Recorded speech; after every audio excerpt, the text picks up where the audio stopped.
Pas parce que d'abord allons-y sur la base de la vulgarité de Lolo Beauté. Alors ce que les gens disent tantôt de la vulgarité de Lolo Beauté, c'est parce que je dis haut ce que les gens pensent bas.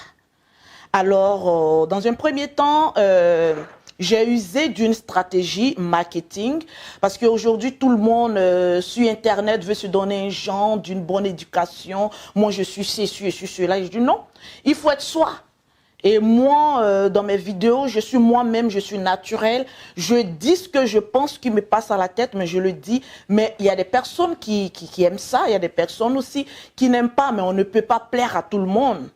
On n'a qu'une seule vie, il faut la vivre selon soi et non selon les autres. Justement, quand il faut être soi, oui. C'est-à-dire que depuis toute petite, tu as toujours été en griffe dans les choses de personnes gâtées, en griffe? Non, depuis petite, au contraire, je suis quelqu'un de timide à la base. Je ne parle pas trop, je suis réservée dans mon coin, et mais beaucoup nerveuse au fait.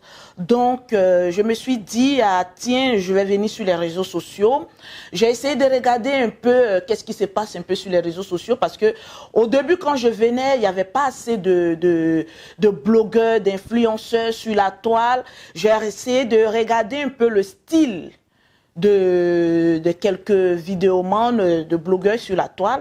Je me suis dit un peu, ils sont un peu carrés. Bon, moi, je viens avec mon style un peu particulier. Je me crée un personnage et puis voilà, le style vidéoman, au fait, c'est, on va dire, comme un cinéma. Tu te donnes un rôle, tu le joues à fond et puis bon, voilà, ça passe ou ça casse, hein. C'est vrai que tu allais très vite un peu oui. dans ton récit. Là, tu parles de ton rebranding, on va dire, sur les réseaux sociaux. Oui. Mais à la base, tu es quelqu'un de très timide. Oui, quelqu'un de réservé, oui, de très timide. Tu dis que la vulgarité, plus ou moins, est l'expression d'être de toi-même. C'est à quel moment de ta vie, toi, tu intègres ça dans ton... Au fait, quand les gens disent vulgarité, qu'est-ce qu'on appelle être vulgaire?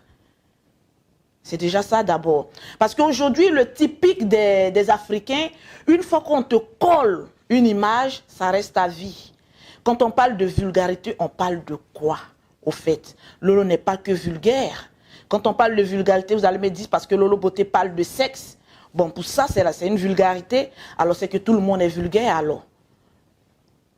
Ça, c'est déjà un. Donc, de deux... moi, pour moi, je ne dirais pas que je suis vulgaire, mais je suis quelqu'un de vrai.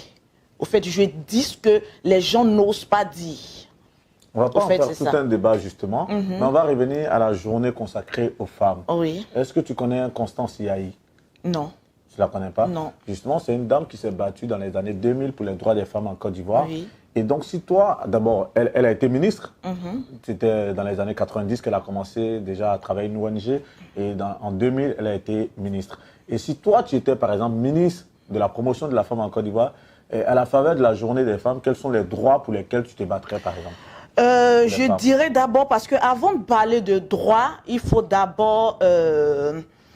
il faut être... d'abord, on parle de droits, je parle de...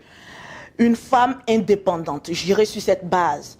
Parce que si je devais parler aux femmes ce 8 mars, je leur dirais tout simplement qu'avant de parler de droits, il faut être d'abord une femme indépendante. Parce que c'est bien vrai, on réclame beaucoup de droits. Oui, la femme a droit à ça, on doit... Mais écoute, toi-même, tu te donnes quelle valeur d'abord? Parce que la valeur qu'on réclame aux autres, il faut même toi-même essayer d'imposer cette valeur-là.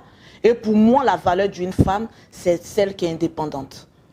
Donc pour toi, presque sur tous les plans. Justement, pour toi, tout réside dans l'indépendance de la femme. Exactement. Et quels sont justement les petits filons que tu pourrais donner aux femmes là pour qu'elles soient indépendantes sur tous les plans? Aujourd'hui, excusez-moi, je vais aller terre à terre parce que voilà, moi je ne suis pas trop pragmatique sur les mots. Voilà, je ne suis pas allé loin à l'école, mais je vais dire ce que je pense. Voilà, dans mes propres thèmes.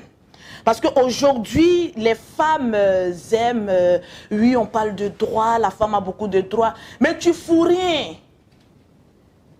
Tu ne fous rien. Et je le dis et je reste constante. Une femme qui ne fait rien, qui ne veut pas se prendre en charge, alors ne nous parle pas de droit. Tu n'as aucun droit. Ton premier devoir, ton droit que tu dois avoir, c'est d'être indépendante, mais d'abord même financièrement.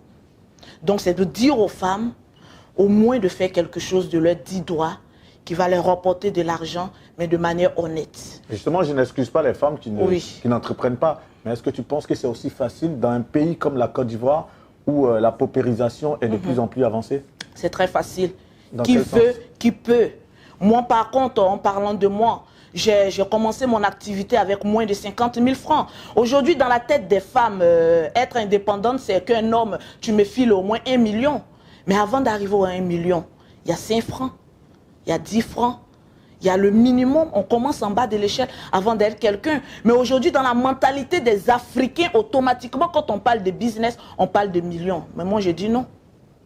On peut aller de quelque chose d'insignifiant et puis devenir quelqu'un. Tu as commencé où avec tes 50 000? Et en investissant dans quoi? Dans le cosmétique. Parce que moi, à la base, j'ai un CAP en cosmétologie que j'ai fait en Afrique. Et là, je suis en train de reprendre encore les cours ici, en Europe. Voilà. J'ai fini ma formation d'esthétique. Je me suis dit, bien, qu'est-ce qui essaye de taper l'œil? Où tu as fait ta formation, justement? Je l'ai fait au Congo. Après, je suis allée, j'avais 20 ans. 20 ans, 21 ans. C'était au moment où tu étais mariée à 19 ans, là? Oui, je me suis mariée à... Bon, le mariage légal, c'était à 23 ans. Donc, je suis rentrée dans le foyer à 17 ans. Justement, quand tu es rentrée dans le foyer à 17 ans, et donc 3 ans après, à 19 ans, tu vas au Congo pour faire une formation d'esthéticienne. Oui, à 20 ans. Et ton mari n'a pas trouvé de... Ou bien, bon, en fait, il s'est opposé d'abord parce que c'est quelqu'un à la base qui voulait une femme au foyer. Tu es là, tu me fais des enfants parce qu'il faut dire, il y a 17 ans, il y avait 17 ans d'écart entre lui et moi. Voilà, donc c'est quelqu'un d'abord de mature. Et moi... lui, il avait 34 ans quand toi, tu avais 17 ans. Oui, il y a 17 ans d'écart entre nous, 17 ans. Oui. Donc, pour la formation, il n'était pas pour. J'ai usé un peu de rébellion pour aller faire ma formation et revenir. Quand je suis revenue en Côte d'Ivoire, il n'y avait pas de moyens, plus qu'il s'opposait à tout ce que je faisais.